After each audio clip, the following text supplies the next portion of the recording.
Thank you, Carolyn.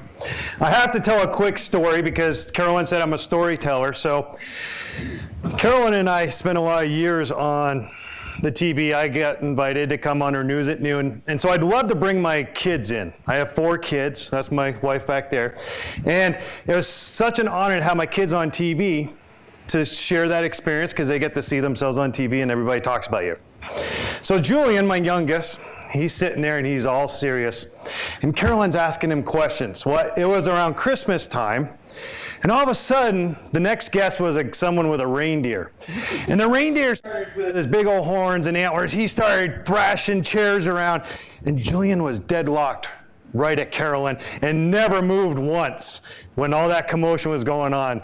And I was so proud of him at that time. And that was quite the experience because we've never seen a reindeer go crazy in a in a TV studio. I can tell you about the snake. All right, so I'm going to talk today about breaking out of domestication. And one of the things coming here, I look outside and we can see the connector. We can see all these people here. And one of the things that I find myself doing when I'm around lots of people or I'm in the cities, because I'm a country boy, is that I sometimes feel that I'm insignificant, that I'm one of many people. And I think to myself, what is it that makes me stand out against everybody else? How is it that I'm going to make a name for myself so that people are going to know who Brandon is? What is my business? And what is it that I do? And to me, I want to be known in the community for what it is. I want my business to be known for who Brandon is because I'm the one that owns the business, and I want my business to represent me. And I haven't always had that. I owned Ultra Clean for 18 years, and I started when I was 24 years old, and it was easy to start growing a business, but I got to a certain point that I was broke. I was frustrated. I was making $50,000 a year, my wife at home with 4 kids making her budget for our family. I was working 110 hours in a week. Today, I feel like that's impossible. So I got a business coach. He changed my thoughts and my thinking. He taught me to hire better staff. We changed our business. We put in systems. I dropped down to 16 employees, grew another $800,000 in revenue. That's huge. 10 less employees and then gain that type of revenue. That means I did something right. But then my next challenge was that I was having lots of success, and I was in my 30s, and I thought, ooh, I enjoy this. Let's start up a little hobby business here, a hobby business there. And I had all these different businesses, and I was having fun because money was just rolling in. And then, September 2008, my bookkeeper came to me and says, we just took money from a customer. We put it in our checking account, and we're still negative, and we still have to go do a project in Franklin Building, all these different accounts. They were maxed out, and even my line of credit that I built a beautiful pool in my backyard and bought some apartment buildings, my line of credit was maxed out. And at that time, I was forced with a decision that I would have to make that choice. Do I file bankruptcy or do I do something to survive? Now, I'm not a bankruptcy guy. I never leave anybody hanging. But I was in a situation where I think if you were to read it on paper, there's no way out. So I had to come up with a decision that day. I had 3 hours. I brought somebody in because my head was clouded and pounding with stress and fear. And then we came up with a plan that says, okay, this is how we're going to survive. I worked with a buddy at Roth Homes. They had a development that went under, and they were struggling. They were looking at the same situation as I was. And the 2 of us came together. They did my construction. I did my mitigation. They gave me a cut of the profit off the top. And over the next 5 years, I was so lean that in 5 years, I paid all my debt off. And in 2012, my revenue was at $750,000, but I was positive on the bottom line. It It was such a cool thing. I had 3 employees. I worked 20-hour days, 7 days a week, but everything I did, I made sure that I had profit to pay off the debt and keep my bills current.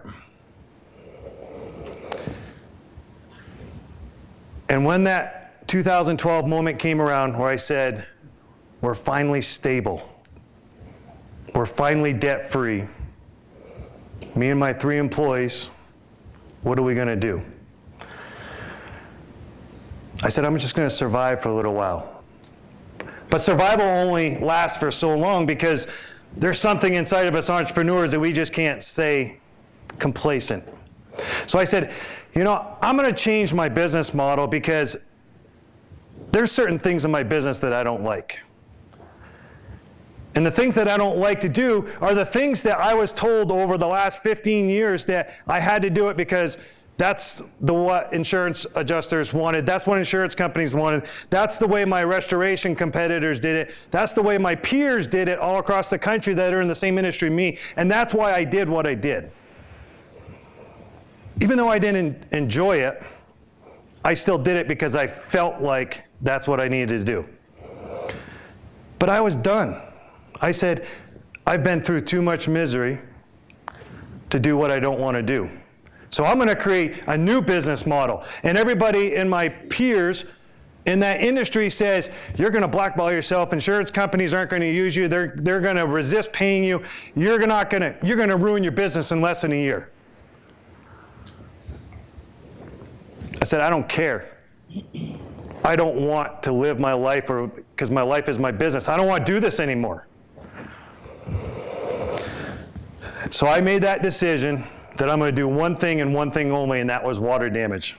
I liquidated my carpet cleaning. I quit doing construction. I quit doing fire smoke damage. I quit doing all that different stuff. But yet, I said, when we do one thing, we're going to do it great. Because I always wanted great customer service. I wanted great quality. I wanted us to be known for that. And I've realized over the years that you can provide great customer service, you can have top quality, but that doesn't help you grow your company because it only gets you to a certain point. What I found is that when I changed to that one thing, our brand became known for something. And that customers, when they hired our company, they would say one thing, right? And that one thing would be, it would be what Brandon is, or who they think Brandon is, right? My company identification to the consumer was, these are Brandon's thoughts, right? These are Brandon's beliefs. These are Brandon's values. And what I kept hearing was these customers, and what they would say, it would be me. And I finally said, okay, customers are identifying with our brand to who Brandon is.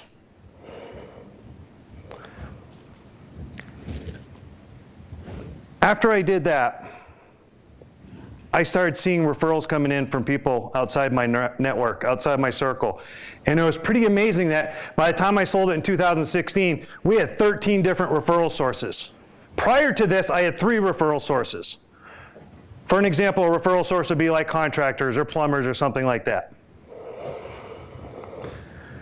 So when I started looking at bringing that together, that's when I knew we had something. And then I said, I don't ever want to go through what I want or go through that 5 years of miserable hell ever again. I said, I want to sell.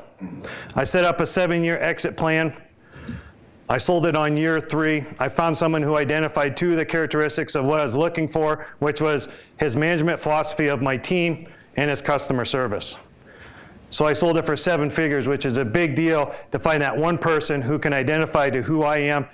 I sold it December 8th, 2016. Big moment in my life. And he's still continuing to do well. And after I sold that business, I started reflecting on what made Ultra Clean unique, what made Ultra Clean what it was. I started thinking, there was not another company like mine around there in the whole country, because I got friends all around. And so as I started thinking about that, I did things not intentionally, but I did things that made that so unique. I said, I got to develop a process to share that with others. And that's how I came up with these 7 thought-provoking questions. But the biggest thing that I felt that I did was that I had to change my perspective, because the perspective is the way that I see something. And if I'm in the day-to-day operations or in my business, it's difficult for me to see what others don't. Because if I look at and see what others don't, then I can find niche markets, I can find great employees, I can figure out how to build a business model like nobody else has. And then when you put that in a marketplace where there's no competition or little, then you can dominate. And the biggest thing, and this is my favorite word, is domestication. You heard Carolyn say, listen to others, but think for yourself. So I found over the years that I would listen to other people, and then I would do what they would tell me to. I'd hire a business coach, and then I would do what the business coach told me. Or I'd spend thousands of dollars on this system, and then I'd try to implement it. But it was never me. And it wasn't until I gave up on everybody else and I said, I'm going to do it Brandon's way, that's when my business started working. And domestication. Domestication is when society or other people tell you to do things and you conform to their way of doing things. Right? A free-thinking entrepreneur, they have their own thoughts, their own beliefs, and they'll listen to you to gain your perspective, but they're going to do it their own way, which is why they're stubborn. So the first question,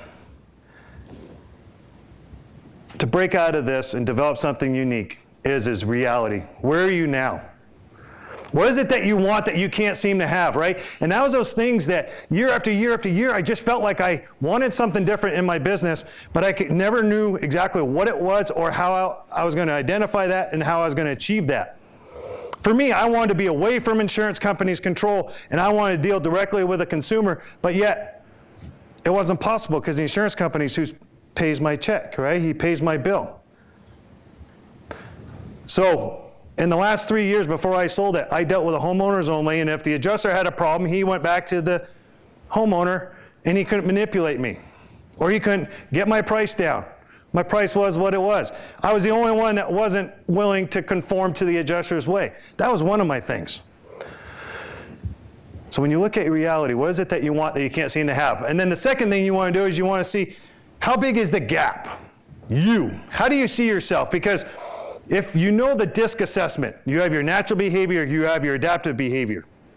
Your natural is who you're outside of work, it's who you are at home, it's who you are on the barbecue with your friends. Your adaptive behavior is who you become under certain situations and when you go to work. I think we all know that type of person that's an amazing person outside and they're fun to be with, but they're a jerk when they come into the workplace and they feel like they have to be some sort of dominant manager. Can we all identify with that, right? That's someone who feels they need to be someone else in the workplace. So I believe that in the workplace, in your own business, you need to come and be the same person you are inside and outside of work. That's when your true strengths shine. So how big is that gap? And the third thing you want to do is you want to look at your beliefs, your values, right? What is it that triggers emotion to you? We're all emotional. Some of us are more intense than others, but there's some things that motivate me. There's other things that I don't really care about. But it's those things that motivate me or frustrate me that I know are hidden values or hidden beliefs inside of me that are going to help drive my business, that are going to get me up in the beginning of the day and say, you know what?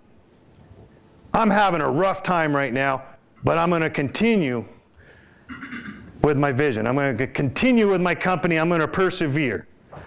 So identify those top 5 beliefs or those top 5 values. And then you got to look at when you know who it is that you are, what is that you want that you can't seem to have, and you're closing the gap to become who you truly are, where can you find your place in the market?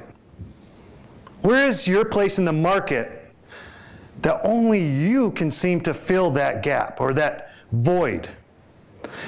For me, while everybody was chasing all this insurance work, I said, contractors, remodelers. When a homeowner has a water damage,